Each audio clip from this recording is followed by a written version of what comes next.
Thanks very much, Ashley. Let's see. Alan Rigby is going to come up and talk about the path that he's taken to get to the point of being a PhD student here. Thanks. Thank you very much for having me here. I appreciate the opportunity to share my story. Thank you for the introduction. And you're right, you do have to be very careful with the word prosthetist because it can come out as something else if you're not careful.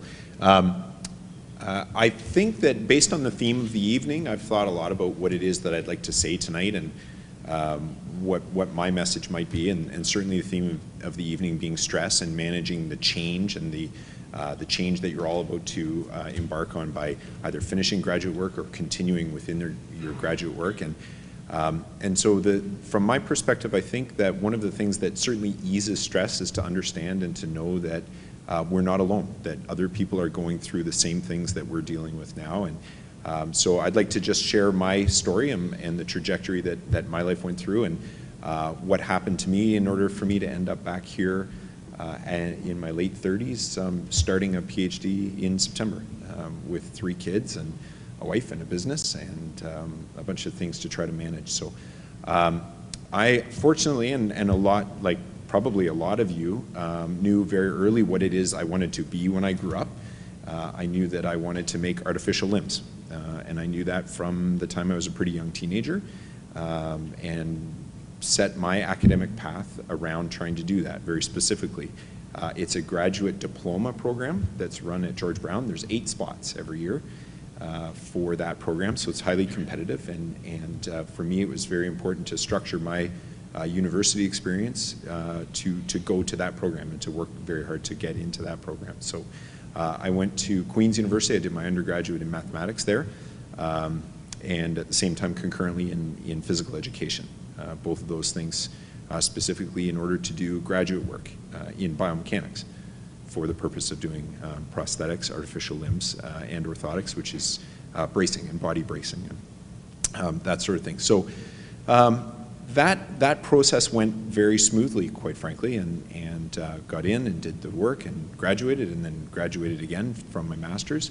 The one thing that I would say about the experience of my master's program, and I'm sure a lot of you right now are faced with, if you're between your first and your second year, and this happened to me, and this is a very important thing that I didn't believe when I was told, and so I'm going to say it again so that hopefully you hear it again and again and again. But I was accepted to the prosthetics and orthotics program at the end of my first year in my master's. So the question is, do you go, or do you stay and finish your master's, or what do you do? How do you manage your way through that? And I was told by just about everybody, if you leave and go and do it, I'll bet you $100 you don't finish your master's. I left. I went and I did the program, and what should have been about 6 more months worth of writing and finishing my master's became 3.5 years. And it became 2 on two specific occasions where I was driving from Toronto, where the prosthetics program is, on my way back to Kingston to do some data collection and some work, that I actually turned around and went home because I don't really want to do this anymore. You get far enough away from it. So if any of you are faced with that situation and you realize that, or at that moment you have that thought of, it'll be easy, I'll just do it on the side, I'll do it at night, I'll do it at weekends, whatever. It's way harder than you might think at that time. So finally finished it. Got my first residency position at West in Edmonton. A lot of us has been through Edmonton and Calgary. There's a bit of a theme for the evening. So I got my first residency position in Edmonton, finished that for a 2-year period, and then to Calgary as well for a second residency in the other discipline, and then finished that in 2 years. Unlike some of the first couple that have spoken already tonight, my wife wouldn't marry me until I finished school. So she basically forced me to stop being a student before she would marry me. So ended up finishing my master's, and then we were married. Moved to Calgary, finished my residency, and then started our own practice. My wife became my business partner, and we started a practice, prosthetics and orthotics. So up until that minute, everything has gone absolutely according to plan, right? From the time I was 15 until I was 25, and then we decided to have kids. plans went out the window. We ended up with 3 kids in 2.5 years. And I've got a beautiful 7-year-old and twin 6-year-olds at home right now, and they certainly keep you busy, and from a stress point of view, it's about as high as it goes. But at the time, everything was at that moment according to plan, and then an opportunity came to sell our practice. We thought this will be great.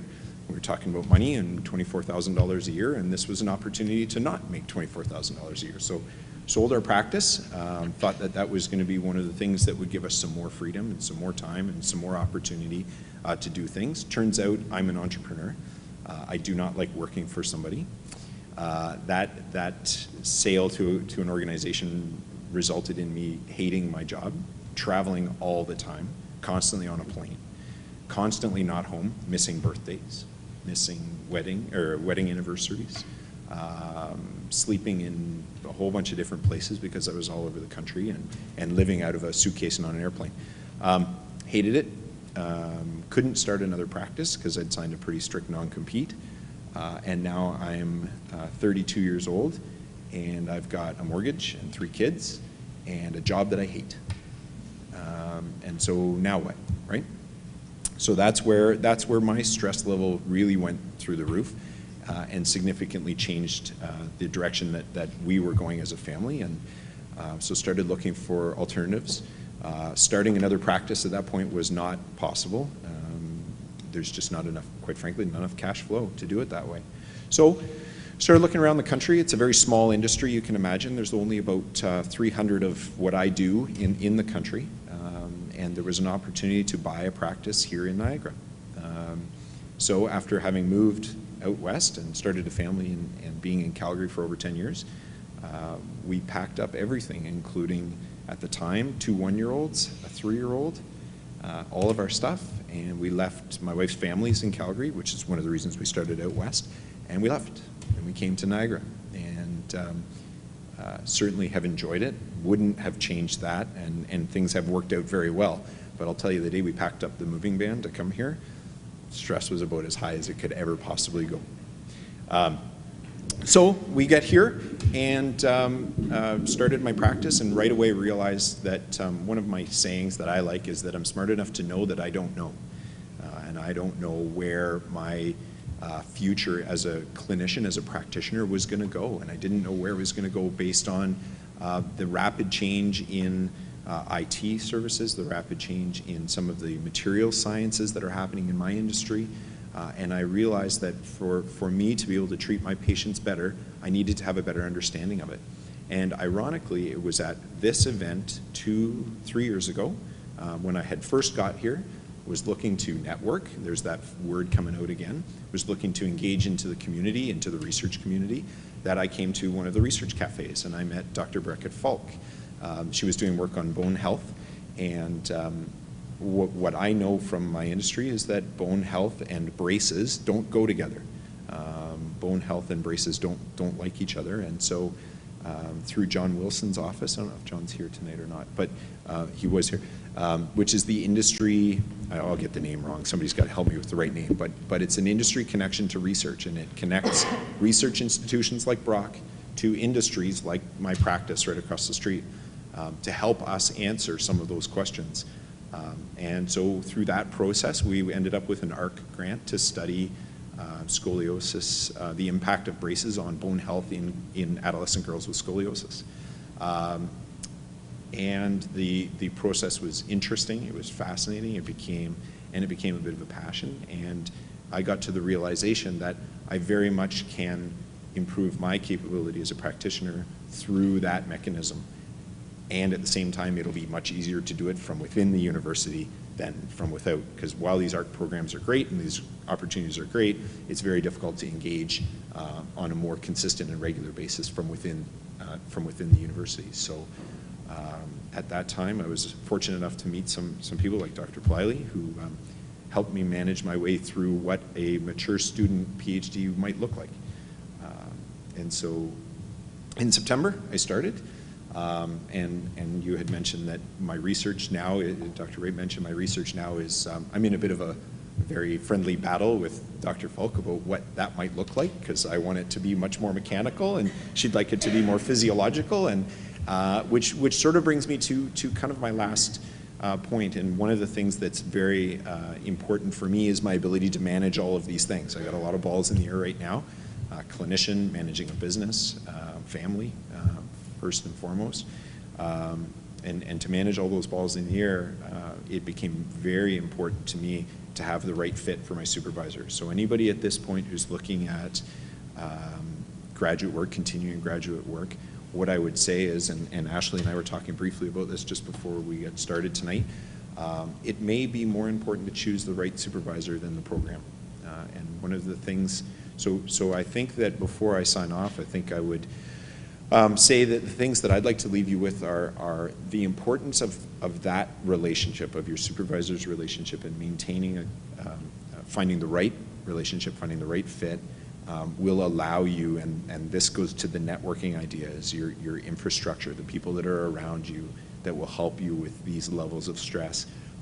And that probably is the most important one to start with, to make sure you're on the same page and to manage that relationship effectively, and to take the benefits of that relationship.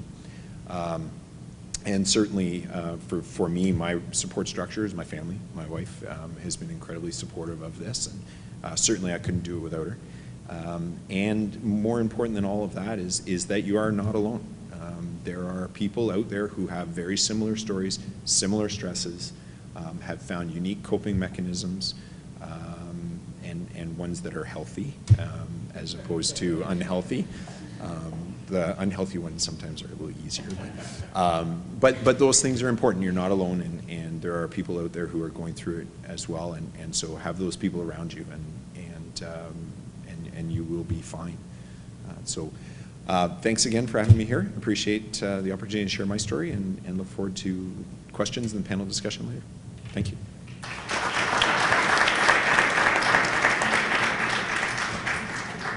Thanks, Alan. I just want to remark on one thing. In Ashley's comments and Alan's comments, one of the things I talked about was, everything that got you here is going to be what gets you through the rest of your life.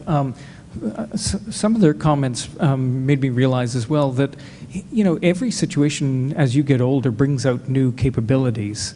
And obviously these are two very bright people who have landed in all sorts of different settings and found that they've got capabilities that they weren't aware of. And I think that's an important thing to bear in mind, that you don't know what you're going to be capable of in a new setting, a new environment. And I think you have to trust that your personality is bigger than you know, because you haven't tried it in many different settings yet.